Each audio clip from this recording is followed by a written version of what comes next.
তোমাদের বাড়িতে কি প্রতিদিন এরকম হয়? কিন্তু আমাদের বাড়িতে প্রতিদিন এরকম হয়। আহা!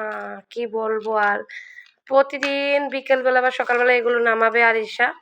মানে এই যে বড় জন নামাবে, তারপর আমি গুছিয়ে রাতের বেলা ঘুমাবো। তারপর পরের দিন সকালবেলা বা বিকেলবেলা আবার নামাবে। আর বোন নামাবে, ভাই আর বোন মিলে দুজন মিলে খেলবে। এটাই তাদের কাজ। এত খেলনা থাকতো ওগুলো তাদের পছন্দ না। এইটাই পছন্দ।